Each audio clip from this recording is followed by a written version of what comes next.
This was one of my most anticipated films of the last 4 months. They messed it up.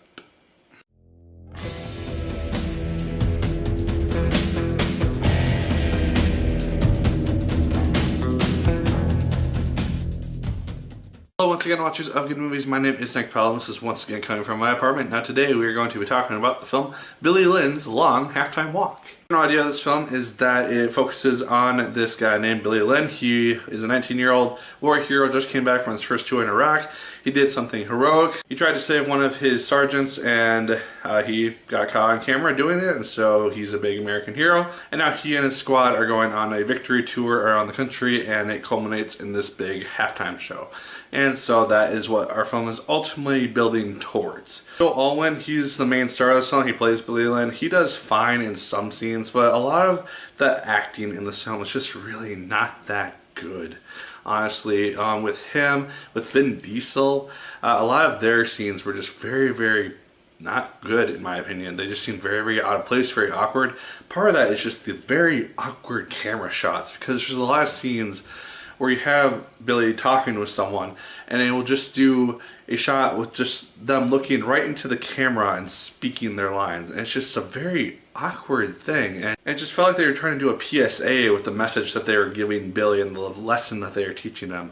And it just seemed very strange to me. I also have some scenes of him at home with his family. This is where Kristen Stewart comes in. I thought she was the best part of the film, honestly. I've come to really enjoy her as an actress after seeing her in films outside of Twilight, and I think she's really good. So I thought she was the best part of this film. She was the only actor who I thought actually gave a shit, and so that was helpful. And then when Billy and his squad are at the game, at the field, being introduced and doing press stuff, they are introduced to cheerleaders, and he ends up befriending one of them, played by Mackenzie Leigh.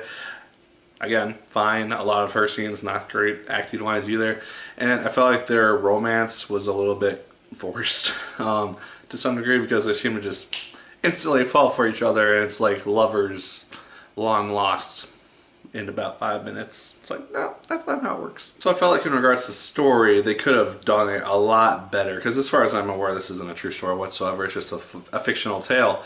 So I felt like they could have changed the story, made it so that she maybe was in the past somehow connected to Billy, like when he had troubles at home, when he was getting into trouble at school, maybe she was in his class, something along those lines. Give them some sort of backstory connection so it makes some level of sense to why they might have a hidden romance. It's also very slow at the beginning, just in regards to kind of everything being set up, introduced. Again, a lot of the awkward scenes don't really help to move the film along very quickly, and I felt like it would have been much better if they kind of edited scenes in order, almost like show us the actual combat in Iraq and then show us the aftermath with the PTSD stuff happening and how that is affecting the troops as a result. That might have been a little bit more effective than just kind of jumping from place to place, from either at the war, at the halftime show, or Billy at home. It just didn't really fit that well. But the best scene out of the whole film was probably the halftime show itself, just because of how annoyed I was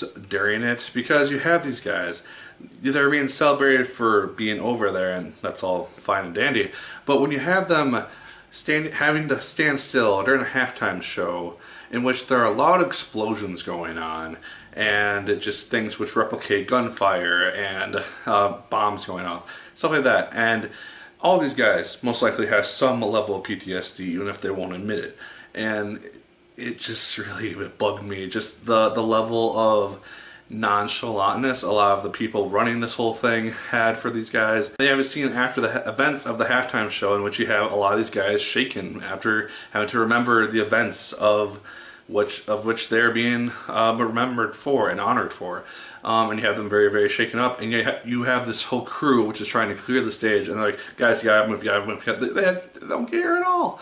It's like, what are you doing? And then they become the villains of the film almost, because there's a scene, I'm just going to say it, at the end, they jump the vets, the guys who are being honored there, the crew manager and the crew technicians. There's like 3 of them which come out from nowhere and just start beating on these army guys. It's like, really? Are you kidding right now? You don't do that. That's not realistic whatsoever. Are you kidding me? So I think that the film did a good job in regards to kind of how vets are treated. It kind of preaches on that a little bit in regards to vets kind of being praised and thanked for their service when they do stuff, but then when it comes to money or trying to get people set up with the care that they need, don't really give two shits whatsoever. And it made sense. I just felt like they kind of took it to a preachy extreme level at times. So guys, Billy Lynn's Long Halftime Walk felt like a very long movie as a result. I thought that they could have done it a lot better. I thought a lot of the acting could have been a lot better. And it just seemed like a very poorly put together film. Again, this was one of the films that I was looking forward to the most from September to December, because the trailer made it look like it was going to be a very touching film, which is going to make me tear up a little bit. Did tear up once, and I'm a sap. I tear up a lot during movies, and didn't happen once. So if you didn't go see Billy Lynn's Halftime Walk this weekend, I don't blame you, because I don't think a lot of people did. It didn't even make $1 million this weekend. So I don't blame you. Probably don't check this thing out unless you're a huge fan of Kristen Stewart for some reason. Then maybe go see it for her. But she's really the only viable reason to go and check this thing out. So, guys, those are my thoughts on Billy Lynn's Long Halftime Walk. Let me know your thoughts in the comments down below. Did you like it as much as I did? Did you hate it more than I did? Let me know. Like, favorite, comment, and subscribe. Once again, if you so choose, I appreciate it immensely. And as always, my people, my name is Nick Pell. And once again, keep on watching.